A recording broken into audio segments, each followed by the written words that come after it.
AI나 IoT 기술을 접목한 실시간 건강관리 시스템이나 돌봄 로봇 같은 새로운 서비스들이 시범적으로 도입해서 그것이 또 빠르게 또 현장에 적용되도록 진흥원에 사실 노력을 해주시면 좋을 것 같고, 그런 부분들이 사실은 올해 진흥원하고 사업을 진행하면서 구체화된 제 생각인데, 실제로는 지금 어르신들이 지금 진흥원을 지금 가서 측정을 하고 또 상담을 받고 그 다음에 컨설팅까지 지금 받고 있는데, 궁극적으로는 사실 저희가 그런 기술들을 복지관에서 로봇이나 어떤 건강관리 시스템을 통해서 어르신들에게 적용할 수 있도록 그 기술들을 알려주시고, 또 그 다음에 저희 직원들이 또 교육을 받아서 활용할 수 있도록 해주시면 좀 좋을 것 같아요. 그 중추적 역할을 진흥원에서 해주시면 좋을 것 같습니다.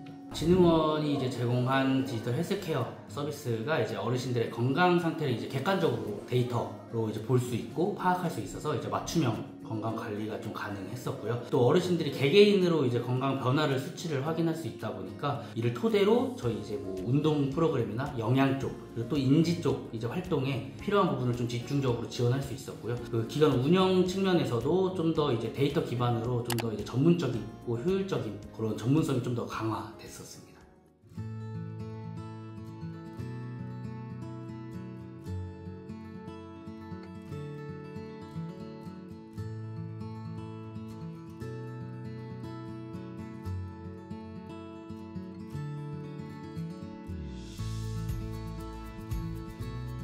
어르신들 보면은 굉장히 뭐랄까 신체적으로 관심이 많이 가고 돌보야겠다는 그런 생각, 그런 마음이 많이 변화가 생겼습니다. 제가 옛날에는 그 악력이라는 것 자체는 무조건 힘 자랑만 하고 그러는 것으로 알고 있었는데, 이제 이게 모든 것이 근육하고 관계된다는 것, 이것이 곧 장수와 만나는 그런 비례점이 생긴다는 게, 이런 것이 새삼스럽게 느껴봤습니다.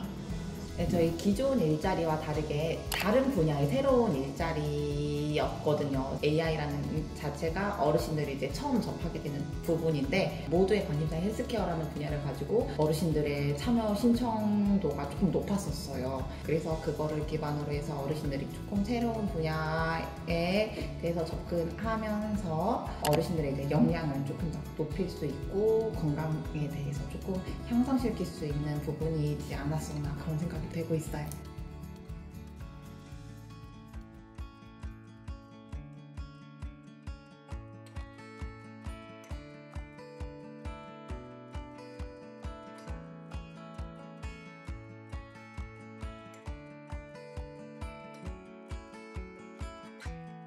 치매안심센터 대상자분들이 고령의 어르신들이잖아요. 그분들은 환경의 위험 요인들을 인지하지 못하는 경우가 있고, 위험한 상황에서 대응하는 것들이 느리거나 하신 경우에 더 큰 상황이 발생하잖아요. 위험한 상황들이. 그래서 보행 분석을 했을 때 내가 이렇게 보행을 한다고? 이렇게 흔들리게 걷는다? 이런 거를 많이 상담을 받으시다 보니까 우리 어르신들이 경각심을 갖더라고요. 낙상, 넘어짐 이런 것에 대한 심각성이 있구나. 이번 디지털 헬스케어 서비스가 어르신들에게 반응이 좋았고, 저희 현장에서도 실질적인 도움이 많이 되었습니다. 단순히 기기만 제공하는 게 아니라 데이터 분석을 통해 개인별 맞춤 서비스가 제공되었던 점이 의미가 있었고, 앞으로도 태안군 인공지능융합산업진흥원과 협업이 계속된다면 건강 외에도 인지기능, 정서 지원 등 다양한 영역으로 확장해서 어르신들의 삶의 질을 더 폭넓게 향상시킬 수 있을 것 같아요. 제일 큰 도움이 된 건 어린 학생 선수들의 컨디션 조절과 부상 선수들의 회복력에 놀랬죠. 수영 종목은 특성상 어깨를 많이 쓰는 종목인데 마치 직업병처럼 크고 작은 통증을 호소하는 선수들이 많았어요. 산소치료 덕분에 회복과 컨디션 조절에 많은 도움이 되었습니다. 그 덕분에 올해 열린 제54회 전국 소년체전에서 사상 최고의 성적을 올리기도 했습니다. 컨디션들도 한층 올라간 느낌이고요. 모두가 만족을 합니다.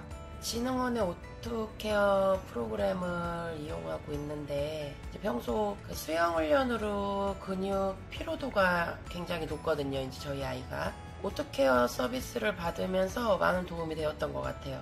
자고 일어난 것처럼 개운했어요. 일단 개운하고 잘 때나 일어날 때 잠이 좀 잘 오고 그랬어요.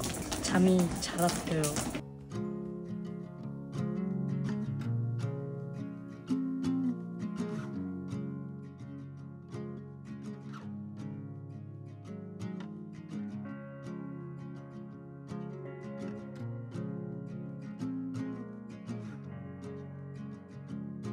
당연히 하고 싶죠. 왜냐하면 나이가 들어가면서 건강에 관한 것도 걱정이 되고 어떻게 해야 이게 건강한 몸을 지니고 살 것인가에 대한 그런 생각도 있고, 그래서 그런 것도 이런 곳에 와서 도움을 받는다면 굉장히 큰 도움이 되고, 특히 나이 드신 분들에게는 굉장히 필요한 그런 기간인 것 같아요. 프로그램이 일회성으로 그치지 않고 적어도 1년에 한 번 또는 1년에 2번 정도가 할 수 있다면 자기 몸의 변화 같은 것도 체험할 수 있고, 내가 어떤 부분이 부족하고 어떤 부분에 대해서 균형이 안 맞는지 저는 그게 굉장히 좋았던 것 같아요. 많이 바뀌었어요. 우선은 70대에 들어서다 보니까 이러다가 치매가 오는 게 아닐까 하는 불안감도 있었고요. 그런데 실제로 검사를 하고 보니까 기억력이 꽤 쓸만하더라고요. 이것은 나의 기후였고 우리 생각에 늙어가니까 하는, 어떻게 보면 자기 최면 같은 그런 것이 아니었나 싶은 생각이 들어요. 그래서 좀 더 좋은 기억력을 갖기 위해서 책을 읽는다든가 무엇인가 다시 공부를 해야 되겠다, 배워야 되겠다 하는 다짐을 하게 되었고요. 그리고 시작했습니다.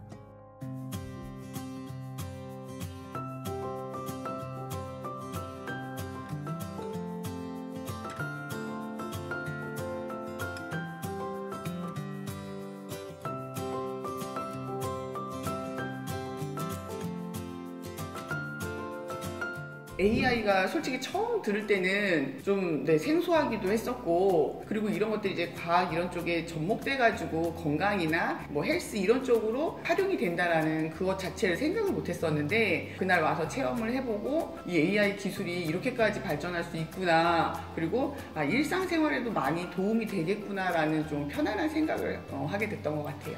학생들이 단순히 컴퓨터를 게임기로만 생각하는 것이 아니라 그것을 통해서 좀 더 생산적이고 다양한 활동을 할 수 있다는 인식의 전환이 우선 가장 큰 성과였다고 생각을 합니다. 이번 여름 집중 캠프처럼 안면도에 있는 진흥원 조직뿐만 아니라 서울에 있는 다양한 조직들을 함께 콜라보해서 프로그램을 짤 수 있고 상당히 능력이 있고, 또 학교에서도 학생들이 좀 더 흥미를 갖고 관심을 갖고 인공지능을 대할 수 있도록 다양한 기회를 제공해 줄 수 있는 고마운 존재라고 생각을 합니다. 가장 인상 깊었던 것은 보행 분석 기술이었는데요. 기존에는 보행 분석을 위해 여러 대의 카메라가 필요했지만 이곳에서는 단 하나의 카메라로도 정확한 보행 패턴을 분석하는 모델을 개발하여 실제로 사용을 하고 있더라고요. 고령 인구가 많은 태안 지역 특성에 맞는 딱 실용적인 기술 개발이라고 생각을 했습니다.